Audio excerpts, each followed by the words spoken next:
Hi friends, welcome to Anand social channel. ఈ వీడియోలో ఎప్పుడో మనకు లేటెస్ట్ అప్డేట్ అయితే వచ్చింది. సో దానికి సంబంధించిన పూర్తి వివరాలు మీకు ఎక్స్ప్లెయిన్ చేస్తాను. ఈ టాపిక్లోకి వెళ్ళిపోదాం.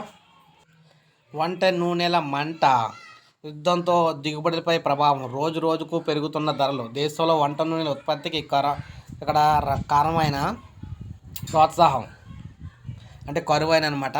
స్వయం సమృద్ధికి ప్రాధాన్యం ఇస్తేనే ఉపశమనం. సో మొత్తం మీద ప్రపంచంలో ఎక్కడ యుద్ధం జరిగినా దాని ప్రభావం పరోక్షంగా అన్ని దేశాలపై పడుతుంది. ఉక్రెయిన్ పై రష్యా చేస్తున్న యుద్ధ ప్రభావంతో వంట నూనెపై బారిపడింది. అయితే భారత్లో అవసరమైన పొద్దుతిరుగుడు నూనె ఈ రెండు దేశాల నుంచి అత్యధికంగా దిగుమతి అవుతుంది. ఇందుకు కారణం భారత్ పొద్దుతిరుగుడు సన్ఫ్లవర్ నూనె అవసరాల్లో 70% వరకు ఉక్రెయిన్ రష్యా నుంచి దిగుమతి చేసుకుంటుంది. రష్యా చేస్తున్న యుద్ధం కారణంగా ఉక్రెయిన్ నుంచి దిగుమతులు పూర్తిగా నిలిచిపోయాయి.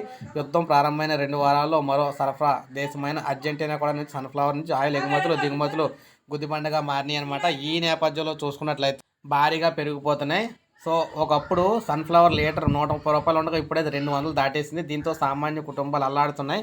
దేశంలో 2.25 కోట్ల హెక్టార్లో నూనె గింజల పంటలు సాగు చేస్తున్నప్పటికీ కూడా ఏమాత్రం సరిపోవట్లేదన్నమాట. అన్నీ కూడా దిగుమతి చేసుకోవాల్సిన పరిస్థితి అయితే ఏర్పడింది.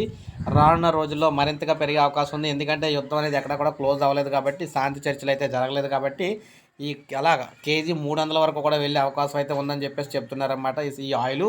సో చూడాలి. ఇలా అయితే ఇంకా వంట వండుకునే పరిస్థితి కూడా కనిపించట్లేదు. ఎట్టి పరిస్థితుల్లో రాష్ట్ర ప్రభుత్వం మనకి కేంద్ర ప్రభుత్వం సబ్సిడీ ఇచ్చి నూనె తగ్గిస్తేనే తప్ప లేకపోతే కష్టం అనమాట. సో మీరు ఎవరుకుంటున్నారో కామెంట్ రూపంలో తెలియజేయండి. వీడియోని ఒక లైక్ చేయండి. సబ్స్క్రైబ్ చేసుకోకపోతే మన ఛానల్ సబ్స్క్రైబ్ చేసుకోండి.